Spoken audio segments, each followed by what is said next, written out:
안녕하십니까. 전세계에 계신 CBN 청취자 여러분, 하나님의 말씀으로 사랑과 행복 전하는 CBN 교과방송의 정수 인사드립니다. 안녕하세요. 우현준입니다. 네, 날씨가 많이 추워졌어요. 네, 너무 춥습니다. 우리 청취자분들 이 추운 날씨에 늘 건강하셨으면 좋겠습니다. 게다가 요즘에는 코로나 바이러스 변이죠. 오미크론이라고 하는 변이 바이러스가 또 나타나가지고 우리 마음을 좀 심란하게 만들고, 또 요즘은 그 확진자가 5천 명 넘었잖아요. 너무 또 다시 확산되는 게 아닌가 하는 그런 우려와 걱정이 되는데, 이럴 때일수록 우리 청취자분들 더 많이 건강에 신경 쓰셔서 교회나 가정이 늘 건강하셨으면 좋겠습니다. 바라기는 이번 변종이 마지막 변종이 되기를 간절히 희망해 봅니다. 코로나 종식을 위해서 더 많이 열심으로 기도하는 우리가 되어야 하겠습니다. 어느새 이 신명기 연구도 거의 다 맞춰가죠. 오늘은 제 12번째 시간인데요. 제목은 신약 속의 신명기라고 하는 제목입니다. 지난 교과는 구약 속의 신명기였는데, 오늘은 제 이어서 신약 속의 신명기가 어떻게 적용되었는지 우리 우현주 목사님 통해서 배워보도록 하겠습니다. 먼저 기억절 말씀을 읽어드립니다. 예수께서 대답하여 이르시되 기록되었을 때 사람이 떡으로만 살 것이 아니요 하나님의 입으로부터 나오는 모든 말씀으로 살 것이라 하였느니라 하시니. 마태복음 4장 4절 말씀이었습니다. 자, 이번 교과의 제목은 신약 속의 신명기라고 하는 제목인데 어떤 말씀인가요? 우리는 이번 과를 통해 신약 속에서 인용된 신명기서의 내용들을 살펴보면서 구약 시대의 이스라엘 백성들을 위해 공급되었던 하늘아버지의 사랑과 은혜가 여전히 신약 시대에도 유지되고 있음을 확인하게 됩니다. 뿐만 아니라 그 은혜와 사랑은 현재에도 여전히 유효하며 오늘날을 살아가는 우리들에게 어떻게 믿고 또 살아가야 하는지에 대한 방법을 제시해주는 현대 진리임을 공부하게 됩니다. 이번 교과를 통해 변함없는 주님의 은혜와 사랑을 경험함으로 우리 또한 끝까지 충성된 자들로 설 것을 결심하는 계기가 되기를 기도드립니다. 예, 신약 속에 나타난 신명기의 말씀을 통해서 어떤 상황 속에서 이 신명기의 말씀이 적용되는지 살펴보고, 그래서 오늘 우리의 신앙을 바르게 적용할 수 있는 그런 신명기의 말씀이 됐으면 정말 좋겠습니다. 말씀에 앞서 찬미 듣고 시작합니다. 여기는 말씀의 방송 CBN 코리아입니다.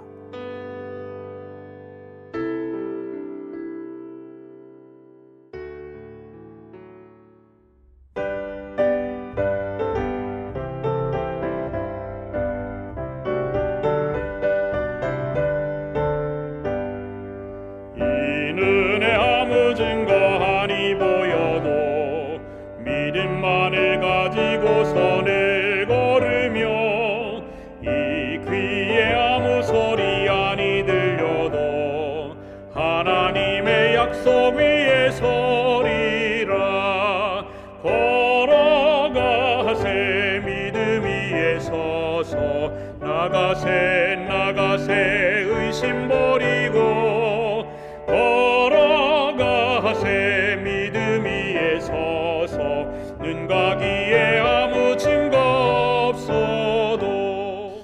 예, 찬미 잘 들었습니다. 1월 소지는 기록되었을 때라고 하는 제목인데요. 어떤 말씀인가요? 마태복음 4장에는 예수님께서 공생애를 시작하시면서 침례를 받으시고 광야에서 40일 금식하시는 장면이 기록되어 있습니다. 금식 후에 곧바로 사탄 마귀로부터 세 종류의 시험을 받게 되시는데요.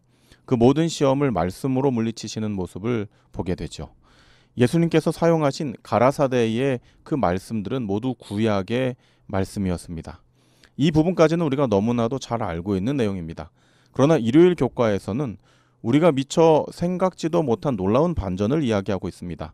바로 예수님께서 세 차례나 인용하셨던 구약의 말씀이 모두 신명기서에서 인용되었다는 것입니다. 사단의 시험을 이기신 그 승리의 말씀이 다 신명기의 말씀이었군요. 네, 그렇습니다. 첫째, 돌을 떡으로 만들어 먹으라는 유혹에 사용된 말씀은 신명기 8장 3절의 말씀입니다. 목사님 읽어주시죠. 너를 낮추시며 너로 줄이게 하시며 또 너도 알지 못하며 내 열조도 알지 못하던 만나를 내게 먹이신 것은 사람이 떡으로만 사는 것이 아니요 여호와의 입에서 나오는 모든 말씀으로 사는 줄을 너로 알게 하려 하심이니라. 네, 정확하게 신명기서의 말씀의 한 부분을 예수님께서 인용하신 것이죠. 네. 둘째, 이 성전에서 뛰어내리라는 유혹에 사용되었던 말씀은 신명기 6장 16절의 말씀입니다. 너희가 마사에서 시험한 것 같이 너희 하나님 여호와를 시험하지 말고. 네, 역시 이 사단 마귀가 성전 이 꼭대기로 예수님을 이제 인도하여서 여기서 뛰어내려라. 그러면 반드시 너가 사명자이기 때문에 하늘 아버지께서 너를 살리실 것이다. 천사들이 와서 이렇게. 네, 그러니까 모두 너를 보게 되고 굳이 십자가의 이 희생을 치르지 않더라도 이미 유명해졌기 때문에 너를 메시아로 삼고 이렇게 목적을 이룰 수 있을 것이다라고 하는 그 매우 달콤한 제안을 그가 예수님께서 받으셨을 때에 가라사대라고 말씀하셨던 그 말씀의 내용이 정확하게 신명기 6장 16절에 한 부분을 인용하신 것이죠. 그러고 보면 사단은 십자가의 피 흘림 없이 그런 사하심 없이 쉽게 백성들을 구원하라는 그런 유혹을 한 거죠. 그리고 매우 합리적으로 생각될 수 있습니다. 인간적인 그렇죠. 방면으로 볼 때는. 성전에서 뛰어내려서 천사들이 딱 받드는 모습만 봐도 그럼요. 모든 사람들이 우와 대단한 분이시구나. 우리의 구원자가 되시는구나라고 생각할 수도 있겠죠. 네. 그런데 죄는 그런 기적이 아니잖아요. 맞습니다. 네, 피 흘림이 희생이 필요한 거였잖아요. 맞습니다. 네, 다시 본론으로 돌아와서요. 이 마지막 경배의 대상에 대한 시험, 이제 예수님을 산꼭대기로 이제 인도하여서 나에게 경배한다면은 내가 이 땅의 주인인데 모두 너에게 양도하겠다라고 하는 이런 시험을 이제 예수님께서 또 다시 한번 받게 되죠. 이것도 마찬가지죠. 그렇죠. 피 흘림 없는 희생 없는 그죠? 맞습니다. 그러나 이것은 이제 누구에게 경배할 것인가에 대한 매우 중요한 우리 신앙의 이제 이슈가 되는 것이죠.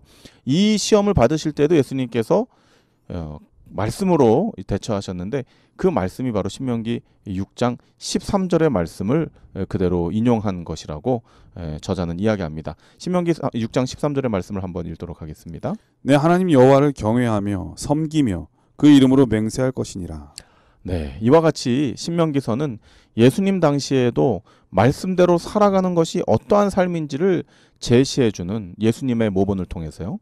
이 현대 진리 기별이었음을 우리가 확인하게 됩니다. 이 말씀은 여전히 현재를 살아가는 우리에게도 적용되는 말씀이라고 볼 수 있죠. 우리가 개인적으로 시험을 당할 때에 우리에게 주신 하늘의 기별로 승리하는 삶을 살아야 함을 교훈하고 있는 것입니다. 이 교과는 성경이 우리 삶에 어떤 역할을 하는지에 대해 소개하면서 히브리서 4장 12절의 말씀을 소개하고 있습니다. 하나님의 말씀은 살았고 운동력이 있어 좌우의 날선 어떤 검보다도 예리하여 혼과 영과 및 관절과 골수를 찔러 쪼개기까지 하며 또 마음의 생각과 뜻을 감찰하나니. 네, 성경은 살아있는 검과 같아서 우리 자신을 영적으로 정결케 한다고 말씀합니다. 뿐만 아니라 예수님께서 그렇게 하셨듯이 이 말씀은 검으로서 우리를 시험하는 사탄의 세력을 물리치는 유일한 방편이 되기도 합니다. 이제 우리가 연말기도주일을 함께 이제 보내게 되었는데요. 제가 섬기는 우리 묵동제일교회의 제 친구 목사님 김영민 목사님께서 오셔서 연말기도주일 은혜로운 말씀을 이제 인도하셨는데 내 백성이 이제 말씀을 중심으로 살 때에라고 하는 어떤 그 주제로 말씀하시면서 이 에베소서 6장에 소개되어져 있는 하나님의 전신갑주에 대한 설명을 할 때에 하나님의 전신갑주는 모두 방어 목적으로 주어졌다 이런 표현을 하더라고요. 그리고 보니까 뭐 투구라든가 네. 흉배라든가 신의라든가 뭐 허리띠라든가 이제 모든 것들이 이제 이 방어 목적으로 우리에게 주어진 것이죠. 전쟁에서 자기 몸을 지키는 거죠. 그렇습니다. 그런데 딱 하나 공격용으로 주어진 것이 있는데 그것이 바로 성령의 검, 곧 하나님의 말씀이다라고 하는 표현을 제가 이렇게 듣게 되었어요. 네. 생각해보니까 실로 그런 것 같아요. 칼은 방어용으로도 쓰이지만 주 목적은 이제 공격용이지 않습니까? 그런 말도 있잖아요. 최고의 방어는 최선의 공격이다. 아, 네. 여기에 적용이 되는지는 모르겠습니다. 네. 공격을 막 열심히 하면은 방어도. 예수님께서도 사실 사단의 시험을 이 성령의 말씀의 검으로 그렇죠. 방어하시면서 공격하신 거죠. 그렇죠. 그래서 이제 이 말씀을 제가 이렇게 생각하면서 말세를 살아가는 우리들이 무엇으로 이 험난한 시험거리들 앞에서 우리의 믿음을 지키며 주님의 제자들로 굳게 설 수 있을까?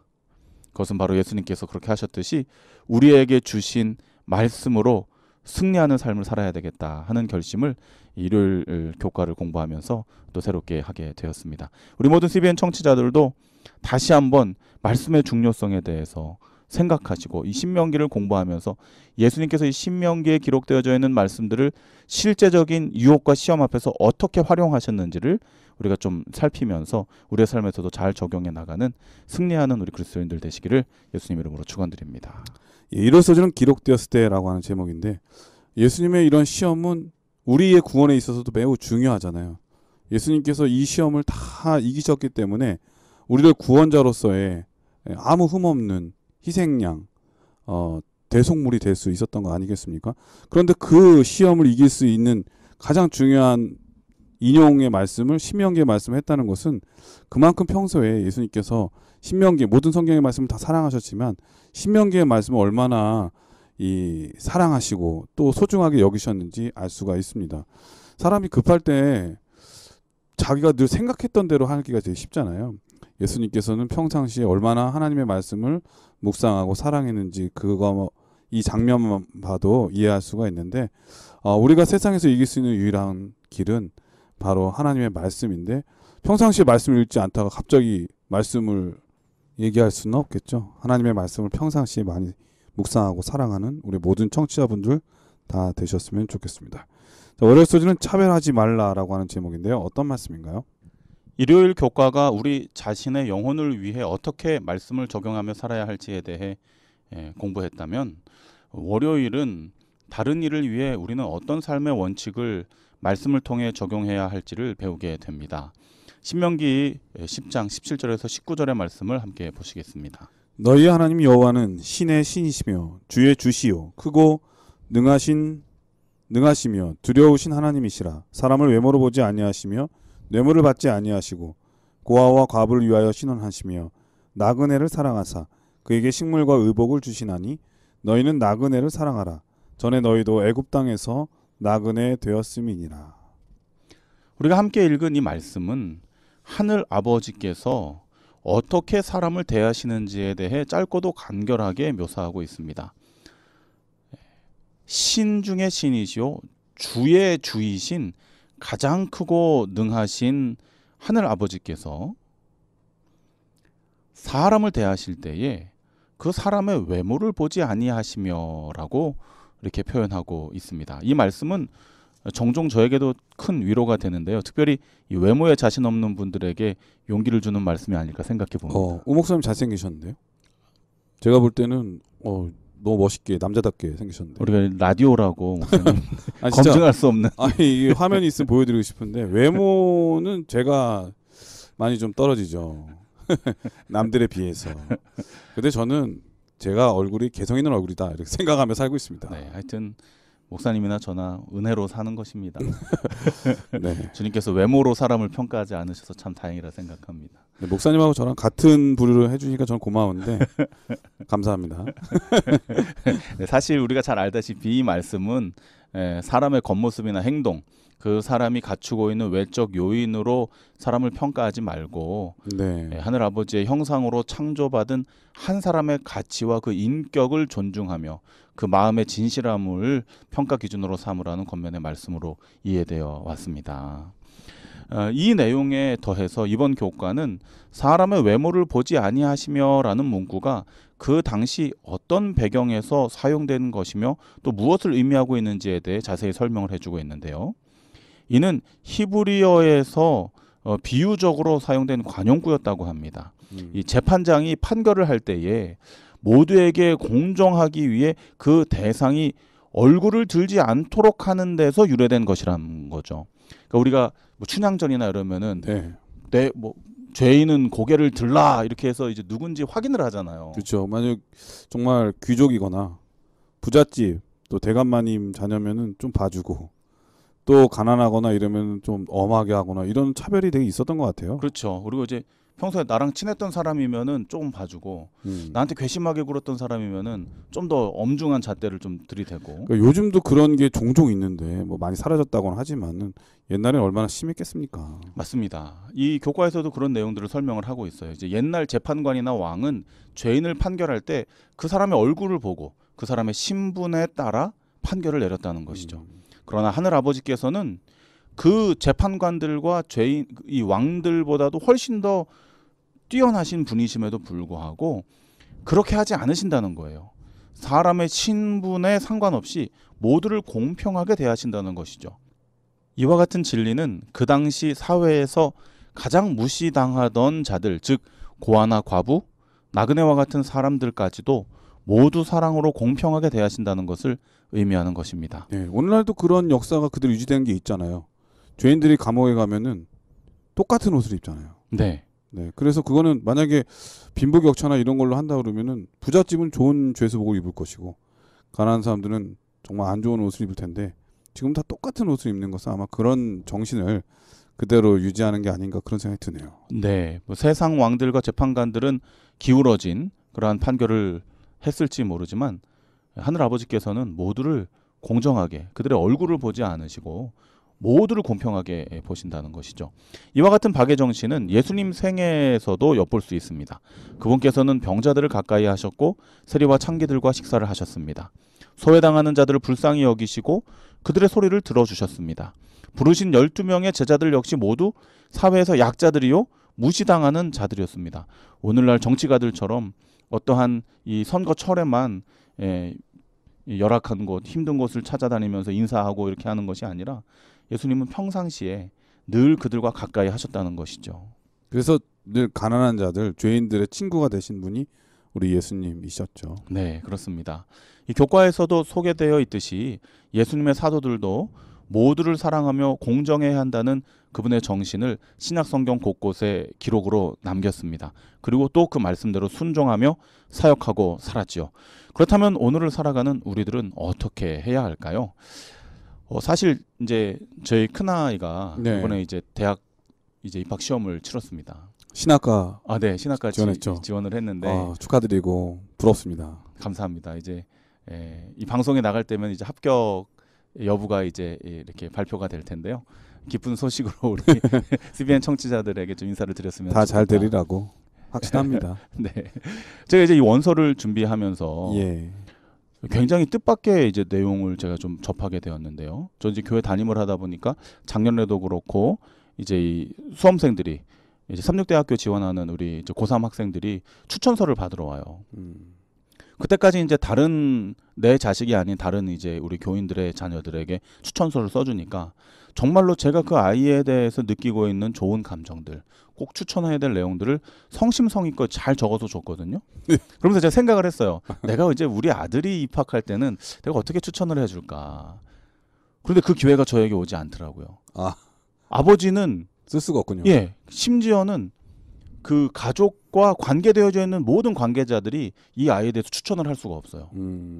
그리고 심지어 추천 내용에 이 그 수험생의 이름조차도 들어갈 수 없습니다. 누군지 알 수 있으니까. 네.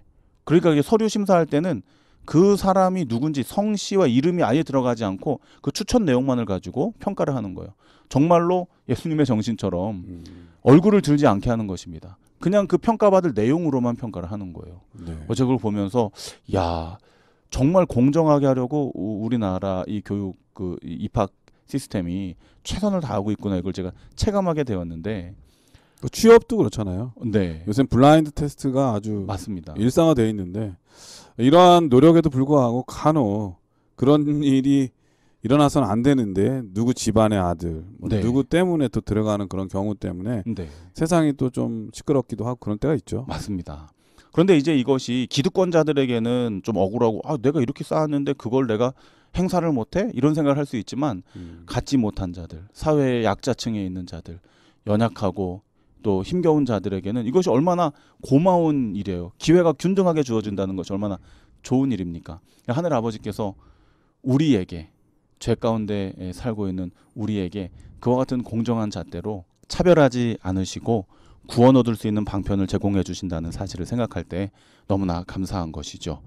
교과는 우리에게 이렇게 권면합니다. 우리는 모두 각자의 신분이 무엇이건 같은 위치에 놓인 자들이다. 우리는 모두 하나님의 구원하시는 은혜를 필요로 하는 타락한 존재들이다.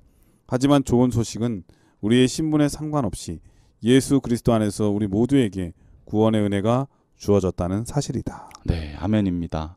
이러한 은혜를 받은 우리들 어떻게 살아가야 하겠습니까?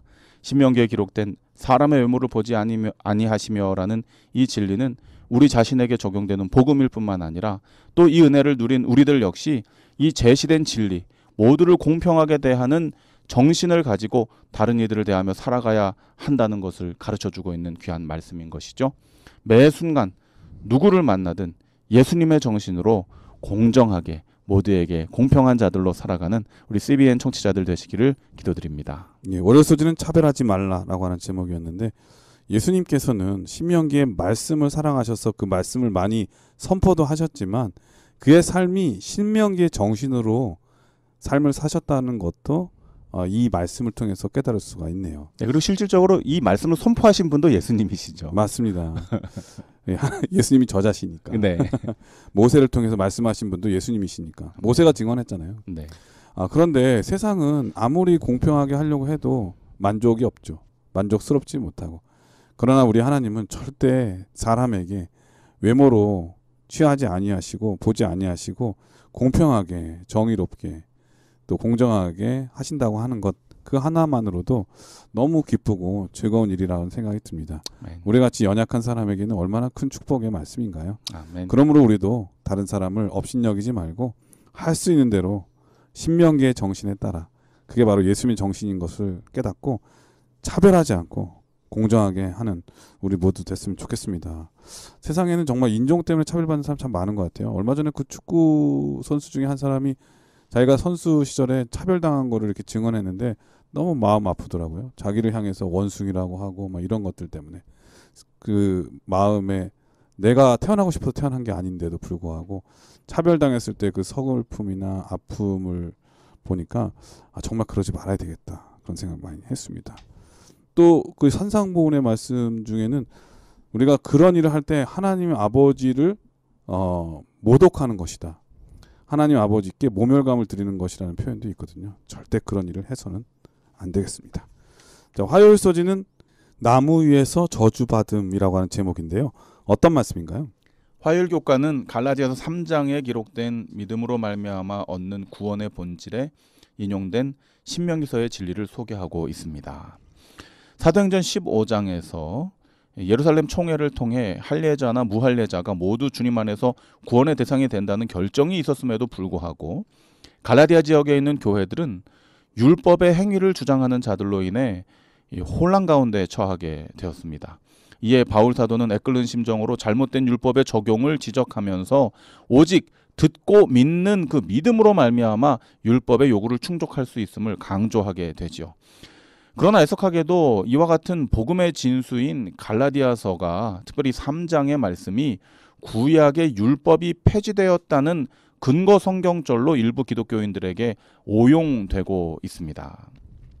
그러나 그 내용들을 자세히 살펴보면 바울 사도가 인용한 말씀들이 대부분 신명기에서 인용이 되었고 이 신명기서의 내용들을 우리가 자세히 또 살펴보게 된다면 그가 설명하고자 하는 진리의 핵심이 무엇인지를 올바로 깨닫게 되죠.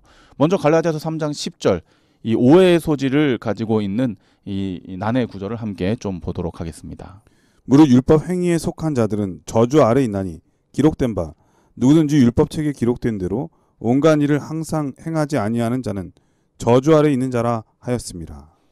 이 말씀만 보자면 정말로 율법과 행위는 찰떡처럼 붙어있고 그것은 우리에게 저주가 된다는 말씀으로밖에 이해할 수 없습니다. 그러나 이 말씀에 인용된 신명기 27장의 내용을 살펴보면 그것이 무엇을 의미하고 있는지를 올바로 이해할 수 있습니다. 신명기 27장 26절은 분명하게 이렇게 기록합니다. 이 율법의 모든 말씀을 실행하지 아니하는 자는 저주를 받을 것이라 할 것이요 모든 백성은 아멘 할지니라. 바울이 인용한 말씀 그대로입니다. 그러나 이 말씀이 선포된 시점을 살펴본다면 그러니까 전후 문맥을 살펴본다면 이 말씀을 통해서 우리는 좀 더 올바른 이해를 하게 되죠. 신명기 27장 26절이 기록된 그 배경 앞부분의 내용의 몇 절의 성경절들을 함께 좀 보시겠습니다. 신명기 27장 2절과 3절 또 9절과 10절을 함께 보실 텐데요. 2절 3절은 제가 읽고 9절 10절은 목사님께서 읽어주시기 바랍니다. 신명기 27장 2절 3절입니다. 너희가 요단을 건너 너의 하나님 여호와께서 너에게 주시는 땅에 들어가는 날에 큰 돌들을 세우고 석회를 바르라. 이미 건넌 후에 이 율법의 모든 말씀을 그 위에 기록하라. 이스라엘아 잠잠히 들으라. 오늘날 내가 내 하나님 여호와의 백성이 되었으니 그런즉 내 하나님 여호와의 말씀을 복종하여 내가 오늘날 내게 명하는 그 명령과 규례를 행할지니라. 율법 준수에 대한 요구는 이스라엘 백성들이 이미 요단강을 건넌 후에 약속의 땅에 들어간 그 때에, 즉 구원 얻은 하나님의 백성이 된 후에 그들이 살아가게 될 생활 양식으로 요청된다는 사실을 위의 몇 성경 구절들을 통하여 우리는 확인하게 됩니다. 율법 준수가 결코 약속의 땅에 들어가는 조건이 되지 않습니다. 율법의 행위가 결코 그들로 하늘아버지의 백성이 되는데 영향력을 미치지 않는 것이죠. 율법의 행위는 이미 구원 얻은 자들의 삶에서 맺혀지는 은혜의 열매인 것을 설명하고 있는 것입니다. 하지만 여기서 우리가 한 가지 확실히 해야 할 것이 있습니다. 그것은 바로 율법의 요구를 그러면 우리가 충족하지 않아도 되는 것인가?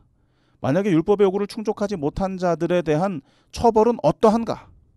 그 내용이 이미 신명기 27장 이전에 신명기 21장에 기록되어져 있습니다. 신명기 21장 22절 23절을 함께 보시겠습니다. 사람이 만일 죽을 죄를 범함으로 내가 그를 죽여 나무 위에 달거든 그 시체를 나무 위에 밤새도록 두지 말고 당일에 장사하여 내 하나님 여호와께서 내게 기업으로 주시는 땅을 더럽히지 말라. 나무에 달린 자는 하나님께 저주를 받았음이니라. 아, 여기 말씀을 보십시오. 범죄한 자는 반드시 죽도록 되어져 있고 나무에 달려서 저주받은 자라고 하는 그 확실한 증거를 드러내게 되어져 있습니다.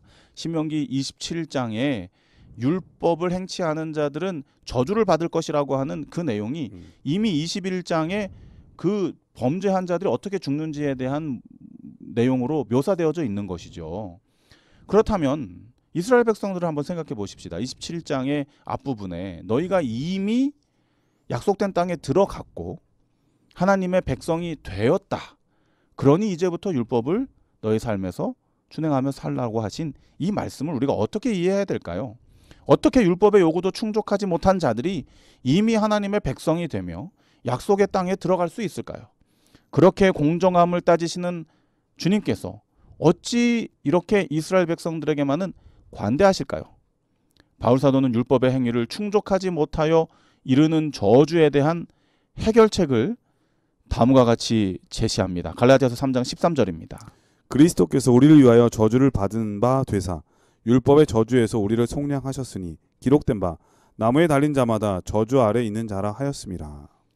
그리스도께서 우리의 허물을 대신 하셔서 나무에 달리심으로 우리는 거저 하늘 아버지의 백성으로 인정받으며 약속의 땅에 들어가게 되는 것이라고 바울 사도는 신명기서의 말씀을 통하여 우리에게 설명하고 있는 것입니다. 그리고 그 은혜로 율법에 적합한 삶을 살라고 권면하고 있는 것이죠.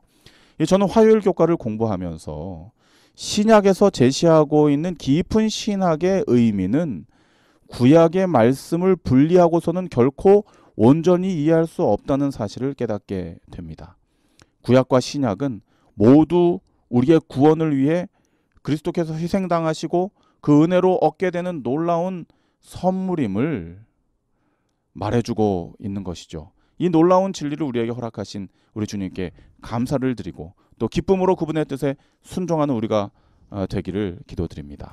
예, 화요일 소지는 나무 위에서 저주 받음이라고 하는 제목인데 좀 정리해 보면 이렇습니다. 하나님의 율법은 율법을 지키기 때문에 구원해 준다는 약속이 아니었습니다. 우리가 이스라엘 백성들이 애굽에 종살이했을 때 율법을 잘 지켜서 그들을 구원해 주신 게 아니라 그들을 이미 구원하셔서 또한 홍해를 건너게 하신 후에 시내산에서 처음으로 하나님 율법을 주셨죠. 그리고 다시 지금 신명기의 말씀을 통하여 가나안 땅에 들어갔을 때 너희가 하나님의 율법을 받은 백성으로서 어떻게 살아야 될지에 대한 말씀을 주신 거죠. 그런데 이 말씀을 고의적으로 지키지 않는 사람들은 그 백성에서 끊쳐지게 되는데 그 한 예로 그런 사람은 나무에 달려서 죽게 될 것을 또 저주를 받게 될 것에 대한 얘기였는데 실제로 그 저주를 받은 사람이 누구냐? 우리가 아니라 예수 그리스도였다는 것이죠. 그래서 그분의 저주하심을 통해서 우리는 끊어지지 않았고 끊어졌던 우리가 다시 회복해 되어서 다시 하나님의 약속을 입는 유업을 받을 자가 되었다.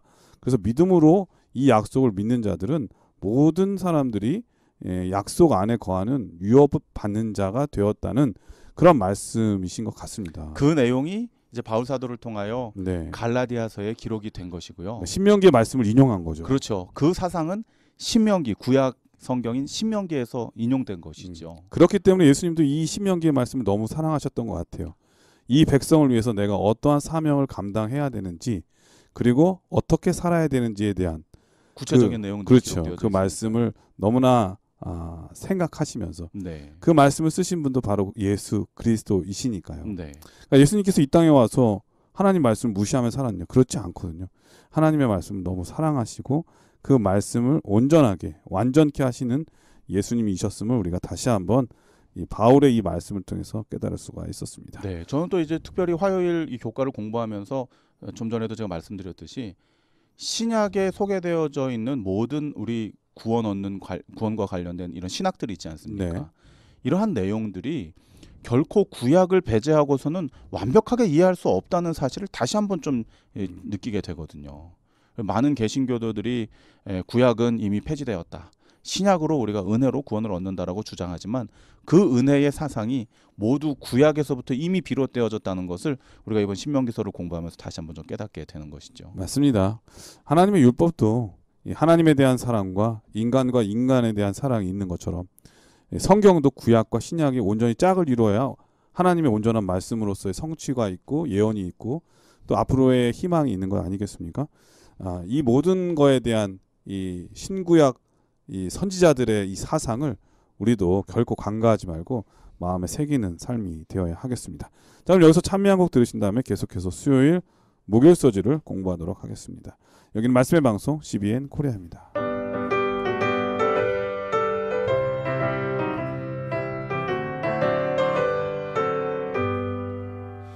내가 매일 기쁘게 순례길에 행함은 주의 팔이 나를 안보함이요 내가 주의 큰 복을 받는 귀한 비결은 주의 성령 함께함이라 성령이 계시네 할렐루야 함께 계시네 좁은 길을 걸으며 밤낮 기뻐하는 것 주의 성령 함께함이라. 수요일 서지는 모세와 같은 선지자라고 하는 제목인데요. 어떤 말씀인가요? 수요일 교과는 사도행전에서 베드로와 스데반이 인용했던 신명기서의 내용을 공부하게 됩니다. 그들이 인용했던 신명기의 말씀은 다음과 같습니다. 신명기 18장 15절과 18절 말씀입니다. 내 하나님 여호와께서 너희 중 내 형제 중에서 나와 같은 선지자 하나를 너를 위하여 일으키시리니 너희는 그를 들을지니라. 내가 그들의 형제 중에 너와 같은 선지자 하나를 그들을 위하여 일으키고 내 말을 그 입에 두리니 내가 그에게 명하는 것을 그가 무리에게 다 고하리라. 모세는 주님께로부터 율법과 더불어 모세오경의 말씀을 계시로 받고 기록했습니다. 그리고 그는 신명기를 통해 자신과 같이 하늘아버지의 뜻을 계시할 선지자가 다시 일어날 것이며 모든 무리는 그에게 계시된 그 말씀을 순종하며 따르라고 호소하죠. 그 후로 수세기가 지난 후 베드로와 스데반은 이 성경절을 예수님께 적용하여 사용하게 됩니다.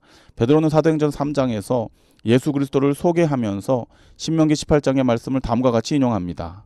사도행전 3장 22절입니다. 모세가 말하되 주 하나님이 너희를 위하여 너희 형제 가운데서 나 같은 선지자 하나를 세울 것이니 너희가 무엇이든지 그 모든 말씀을 들을 것이라. 정확하게 베드로는 예수 그리스도가 이 선지자임을 백성들에게 선포하고 있습니다. 다음은 스데반의 이야기인데요. 스데반은 이 순교의 현장에서 신명기 18장에 예언된 선지자가 예수 그리스도이심을 다시 한번 강조하면서 다음과 같이 선포하죠.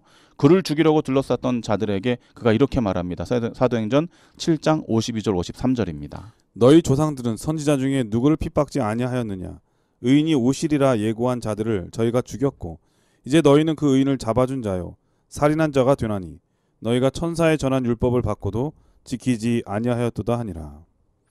네, 이와 같이 이 스데반도 정확하게 신명기서의 말씀을 또 인용하여서 이 자신을 죽이려고 하는 그 모든 유대인들을 향하여 너희들이 어찌하여 너희 조상들은 선지자 중에 누구를 핍박지 아니하였느냐, 의인이 오시리라고 예고한 자들을 저희가 죽였고 이제 너희는 그 의인을 잡아준 자요 살인한 자다, 너희가 그 선지자인 예수 그리스도를 죽였다라고 외치는 장면이 이 사도행전에 그대로 묘사되어져 있는 것이죠.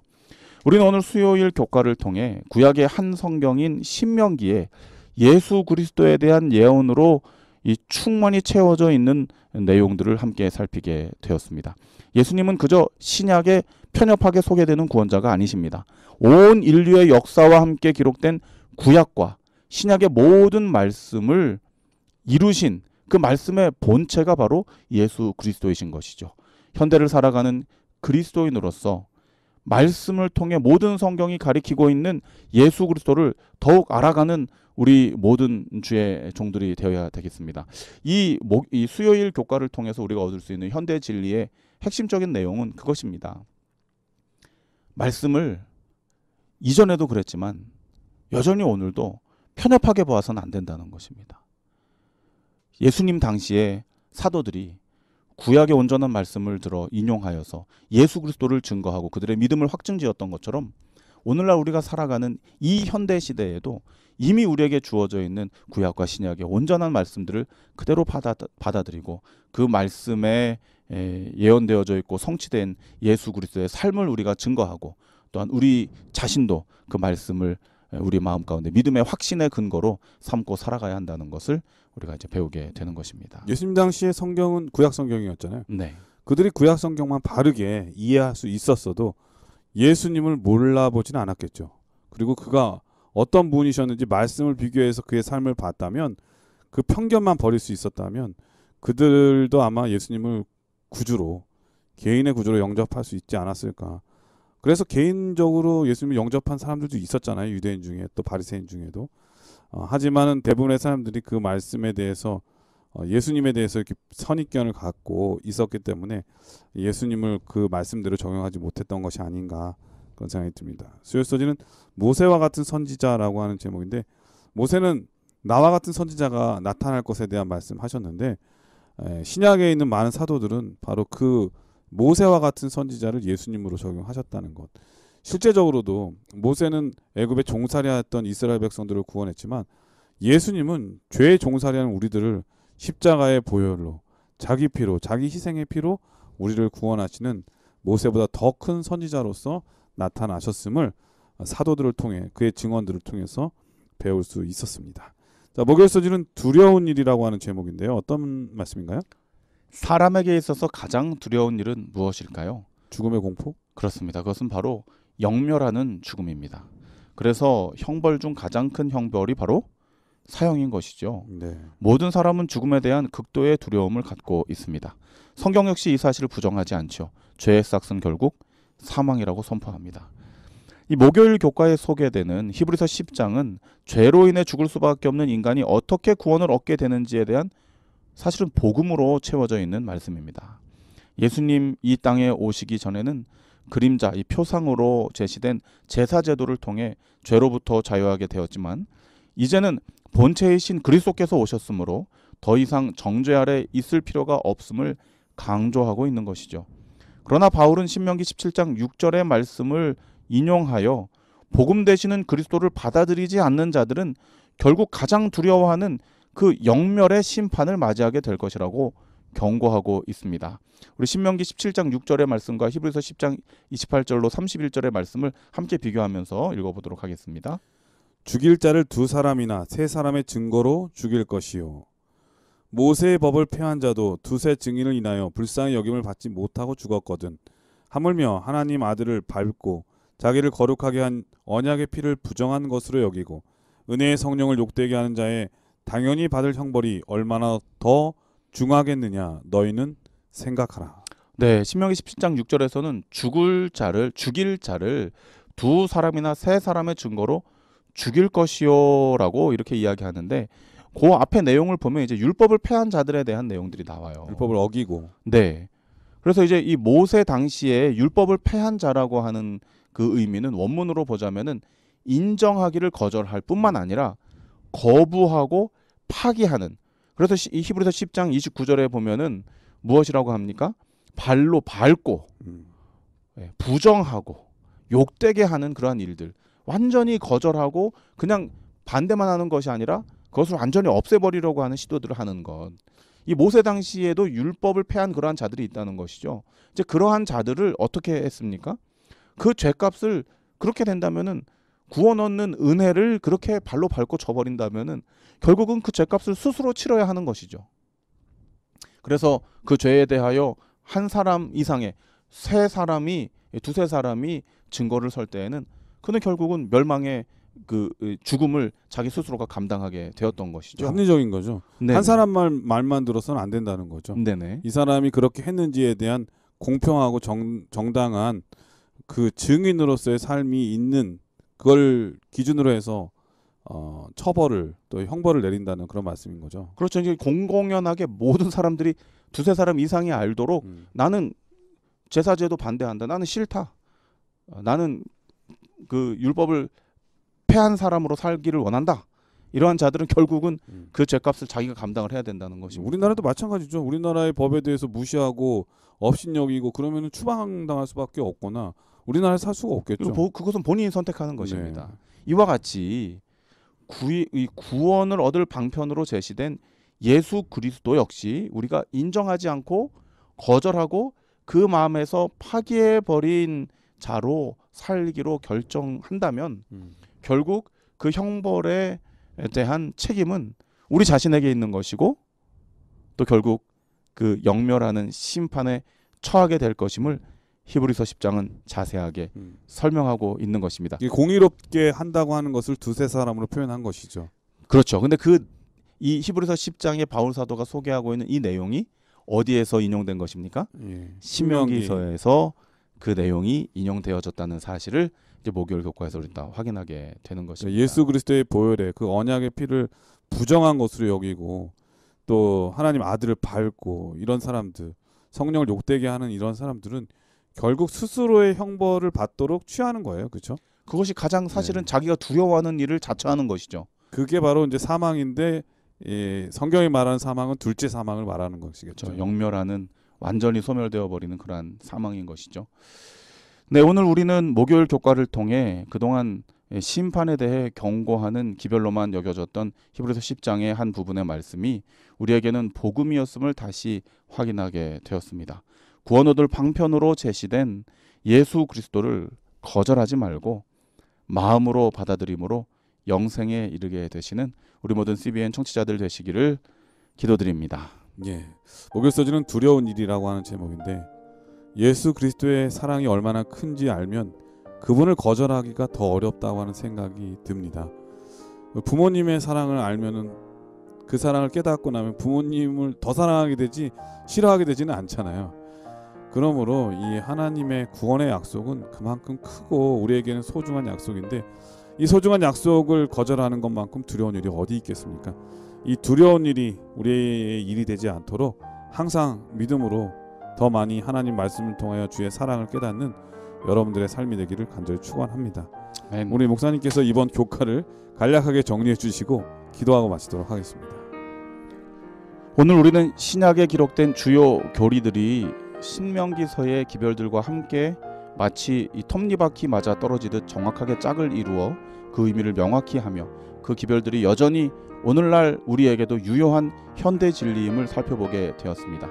말씀을 통해 시험을 이기는 방법과 다른 이들을 대하는 마음가짐, 또 신구약에 기록된 그리스도의 대속과 구원 얻는 방편에 대해 신명기와 신약 성경을 통하여 우리는 깨닫게 되었습니다. 이 귀한 기별을 알려주신 우리 주님께 감사드리며 우리 모두 새로운 마음으로 성경 전체에 계시된 예수님을 개인의 구주로 다시 한번 영접하고 말씀에 순종하는 삶을 살게 되시기를 축원드립니다. 예, 사도들도 이렇게 사랑한 신명기, 예수님도 사랑한 신명기를 이렇게 공부할 수 있는 것은 매우 큰 특권이었다는 생각이 듭니다. 우리 목사님께서 기도해 주시고 교과를 마치도록 하겠습니다. 아버지 감사드립니다.